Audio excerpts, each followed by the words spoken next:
राजस्थान के एक सुंदर और शांत गांव देवनगर में सुबह की शुरुआत चिड़ियों की चहचहाहट और खेतों की ताजी खुशबू से होती थी। गांव के चौराहे पर एक छोटी सी दुकान थी जो कभी राघव के नाम से मशहूर थी। राघव जी की मिठाई और नमकीन की दुकान पूरे इलाके में प्रसिद्ध थी। अब उनके बेटे विक्रम ने इस विरासत को संभाला था। शुरू में विक्रम की दुकान पर इतनी भीड़ होती थी कि वह अकेले सबको संभाल नहीं पाता था, लेकिन समय के साथ लोगों के स्वाद की दुनिया बदल गई। गांव वाले अब वही पुरानी चीज खाकर बोर हो चुके थे। धीरे धीरे विक्रम के पास ग्राहक कम आने लगे।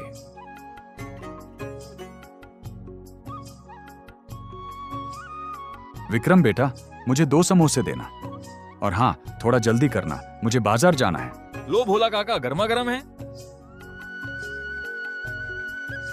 स्वाद तो ठीक है बेटा, लेकिन अब वो बात नहीं रही। बरसों से वही आलू, वही मसाला। लोग अब कुछ नया और चटपटा ढूंढ रहे हैं। शहरों में तो क्या क्या मिलने लगा है। लो, पैसे रखो। भोला की बात विक्रम के दिल में तीर की तरह चुभ गई। उसकी आंखों के सामने अपने पिता राघव जी का चेहरा घूमने लगा। उसे याद आया कि जब पिताजी समोसे बनाते थे तो उनकी खुशबू पूरी गली में महकती थी। पहले पिताजी की दुकान पर इतनी भीड़ होती थी कि वह अकेले संभाल नहीं पाते थे। अब क्या हो गया? क्या वह अपने पिता के नाम को डूबने देगा? नहीं, मुझे कुछ करना होगा। पर क्या?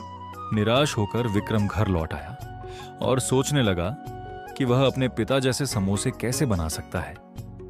तभी उसे एक विचार आया। अरे हाँ, दीनानाथ काका पिताजी के सबसे अच्छे दोस्त। उन्हें पिताजी के समोसे बनाने का तरीका जरूर पता होगा। विक्रम ने दीनानाथ काका से मिलने का फैसला किया, जो गांव के सबसे बुजुर्ग और ज्ञानी व्यक्ति माने जाते थे। प्रणाम दीनानाथ काका। अरे विक्रम, आओ बेटा, बहुत दिनों बाद याद आई। चेहरा उतरा हुआ क्यों है? दुकान ठीक चल रही है ना? काका, दुकान तो चल रही है, पर ग्राहक कम हो रहे हैं। लोग कहते हैं कि स्वाद पुराना हो गया है। मुझे समझ नहीं आ रहा कि मैं क्या बदलाव करूं। पिताजी होते तो शायद रास्ता दिखा देते। राघव बहुत दूरदर्शी इंसान था। उसने अपनी पूरी जिंदगी मसालों और स्वादों के साथ प्रयोग करने में बिताई थी। क्या तुझे उसकी वो चमड़े वाली डायरी याद है? डायरी? पिताजी ने कभी मुझे किसी डायरी के बारे में नहीं बताया। वह चाहता था कि पहले तुम बुनियादी हुनर सीखो। उसने मुझसे कहा था कि जब विक्रम मुश्किल में हो तो उसे उस डायरी का पता देना। वो डायरी तुम्हारी पुरानी हवेली की संदूक में नीचे दबी होगी। विक्रम के अंदर एक नई उम्मीद जागी। वह दौड़ता हुआ घर गया और संदूक की तलाशी लेने लगा। पुराने कपड़ों के नीचे उसे सचमुच एक धूल भरी डायरी मिली। जब उसने उसे खोला तो उसमें पिता के हाथ से लिखी हुई एक खास रेसिपी थी, शाही chole samosa chaat with Regal tampering. उसमें पूरी विधि लिखी हुई थी। समोसे को बीच से तोड़ना, ऊपर मसालेदार छोले डालना, लाल मिर्च की तीखी चटनी, बारीक कटा प्याज और ऊपर से हल्का भुना हुआ जीरा पाउडर डालना। विक्रम ने तय किया कि वह अगले दिन से यही नया अवतार लोगों के सामने लाएगा। अगली सुबह उसने पूरी तैयारी कर ली। वह बड़े उत्साह के साथ अपनी दुकान सजा रहा था। तभी गांव के मशहूर किरदार गिरधारी वहां से गुजरे। गिरधारी थोड़े मोटे थे और खाने पीने के बहुत शौकीन थे। विक्रम भाई, आज दुकान से बड़ी अजीब और लजीज खुशबू आ रही है। ये क्या नया पकवान चढ़ा दिया कढ़ाई में? मेरी डाइट का सत्यानाश करने का इरादा है क्या? आइए गिरधारी भाई, आज मैं आपको वो खिलाऊंगा जो आपने कभी नहीं चखा होगा। मैं इसे शाही छोले समोसा कहता हूँ। अच्छा, तो फिर जो भी है खिलाओ मुझे। विक्रम ने पहले एक समोसे को तोड़ा, फिर ऊपर गर्मा गर्म छोले डाले। उसके ऊपर लाल मिर्च की चटनी, बारीक कटा प्याज और हल्का भुना जीरा पाउडर डाला। देखने में बहुत लजीज और बहुत अच्छी खुशबू आ रही थी। गिरधारी ने बिना देरी किए उसे खाना शुरू कर दिया। उनकी आंखें चमक उठीं। अरे वाह विक्रम भाई, ये क्या बना दिया? स्वाद का धमाका है ये तो। ऐसा लग रहा है जैसे जुबान पर उत्सव चल रहा हो। एक और प्लेट लगाओ और डाइट वाइट कल देखेंगे। गिरधारी की बातें सुनकर विक्रम बहुत खुश हुआ, क्योंकि उसने अपने पिता की रेसिपी को सही तरीके से बनाया था। देखते ही देखते गिरधारी की बातों से पूरे गांव में खबर फैल गई। विक्रम की दुकान के बाहर फिर से वैसी ही भीड़ जुटने लगी जैसी राघव जी के समय में होती थी। जब भीड़ खत्म हुई तभी दीनानाथ काका खुद दुकान पर पहुंचे। बेटा, मैंने बहुत तारीफ सुनी है तुम्हारी। आज मैं तुम्हारा परीक्षा लेने वाला हूँ। खिलाओ अपने समोसे, देखता हूँ कि तुम अपने पिता जैसा स्वाद दे पाए हो या नहीं। छोले समोसा छकने के बाद दीनानाथ का चेहरा खिल उठा। वाह बेटा, वाह, ये तो वही स्वाद है। मुझे अपने पुराने दिनों की याद आ गई। तुमने एकदम उसी तरीके से ये समोसे बनाए हैं। बहुत अच्छा लगा बेटा। दीनानाथ काका के मुंह से ये बात सुनकर विक्रम बहुत खुश हो गया। इसी दौरान गांव के चौक के पास कुछ लोग बातें कर रहे थे। अरे भाई, मैंने सुना है विक्रम ने समोसे में छोले डालकर कुछ नया बनाया है। कहते हैं बहुत स्वादिष्ट लगते हैं उसके छोले समोसे। थोड़ी दूर पर खड़ा शंकरलाल ये सब सुन रहा था। शंकरलाल हर वक्त सिर्फ चर्चा में रहने और मशहूर होने के सपने देखता था। उसने विक्रम की दुकान पर भीड़ देखी और उसे जलन हुई। सारी दुनिया बस इसी विक्रम और इसके समोसों की तारीफ कर रही है। कोई शंकरलाल का नाम तक नहीं ले रहा। मुझे कुछ करना होगा। अगले ही दिन शंकरलाल ने अपना एक समोसे का ठेला लगा दिया। आओ भाई आओ, शंकरलाल के स्पेशल छोले समोसे खाओ। दाम भी सस्ते और स्वाद भी अच्छा। अरे वाह, तुम भी छोले समोसे बेचने लगे? अच्छा है भाई, खिलाओ। शंकरलाल ने खुशी खुशी ग्राहक को अपने छोले समोसे खिला दिए। लेकिन शंकरलाल को क्या पता था कि समोसे के ऊपर छोले डाल देने से छोले समोसे नहीं बन जाते।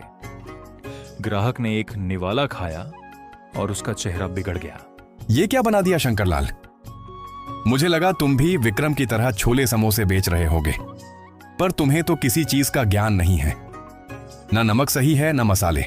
पहले विक्रम से छोले समोसे बनाना सीखो, फिर अपनी दुकान लगाना।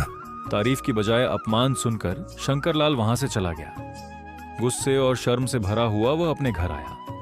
जहां एक तरफ विक्रम की मेहनत रंग ला रही थी, वहीं दूसरी तरफ शंकरलाल की जलन ने उसे रातों की नींद से उड़ा दिया। उसे वह रेसिपी चाहिए थी जो विक्रम को इतना मशहूर बना रही थी। उसे पता था कि विक्रम को यह हुनर दीनानाथ काका की सलाह से मिला है, इसलिए उसने एक योजना बनाई। कुछ दिनों बाद शंकरलाल अपने हाथ में फलों की टोकरी लेकर दीनानाथ काका के घर पहुंचा, मानो वह बहुत बड़ा सेवा भावी हो। अरे शंकरलाल, आज तो सूरज निकलते ही निकल पड़े। चलो चलो अंदर बैठो। क्या बात है? बस काका, ऐसे ही। वैसे सुना है आपने विक्रम की बड़ी मदद की है। उसकी दुकान पर तो मेला लगा रहता है। क्या जादू सिखा दिया उसे? अरे नहीं बेटा, कोई जादू नहीं है। वो तो उसके पिता राघव की मेहनत है। उसकी पुरानी डायरी जो उसकी पुरानी संदूक में थी। वाह काका, आपने तो पुण्य का काम किया। अच्छा, अब मैं चलता हूँ, कुछ काम याद आ गया। शंकरलाल को वह मिल गया जो वह चाहता था। दोपहर के समय जब विक्रम अपनी दुकान पर व्यस्त था और घर पर कोई नहीं था, शंकरलाल ने दीवार फांदकर अंदर घुसा। उसने संदूक खोली और डायरी निकाली। उसने जल्दी जल्दी सारी रेसिपीज अपने दिमाग में छाप ली, खास तौर पर छोले के गुप्त मसाले और लाल चटनी की रेसिपी।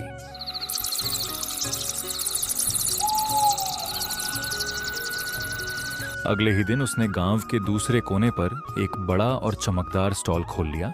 शंकरलाल के शाही छोले समोसे उसने सस्ते दामों में बेचना शुरू कर दिया।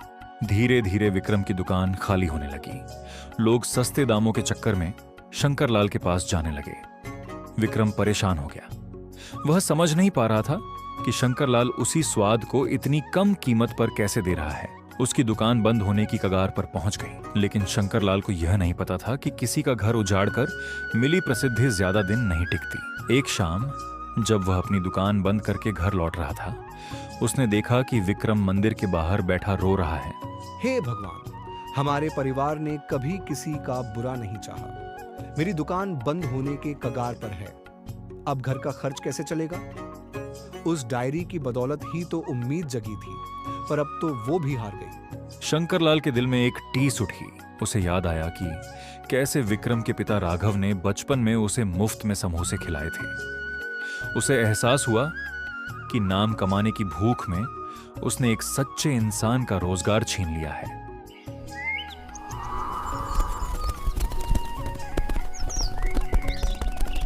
अगली सुबह वह विक्रम की दुकान पर पहुंचा। शंकरलाल भाई, आप यहाँ? आपकी दुकान पर तो भीड़ होगी, आप यहाँ क्या कर रहे हैं? मुझे माफ कर दो विक्रम, मैं एक बहुत बड़ा बेवकूफ हूँ। ये आप क्या कह रहे हैं? सच तो ये है कि मुझे समोसे बेचने में कोई दिलचस्पी भी नहीं थी। मुझे बस फेमस होना था। मैंने दीनानाथ काका की बातें सुनकर तुम्हारी डायरी से वो रेसिपी चुराई थी ताकि सब मेरी तारीफ करें। तो तुम ये झांसा दे रहे थे? तुम तो स्वाद के चोर निकले। गणेश भाई छोड़िए, शंकरलाल भाई को अपनी गलती का एहसास हो गया है, यही बड़ी बात है। उस दिन के बाद से देवनगर में फिर से खुशियां लौट आईं। विक्रम की दुकान फिर से जगमगा उठी और शंकरलाल अब उसका पार्टनर बन गया। अब शंकरलाल ग्राहकों का मनोरंजन करता था और विक्रम स्वाद पर ध्यान देता था। शंकरलाल को प्रसिद्धि भी मिल गई और विक्रम को उसका सम्मान।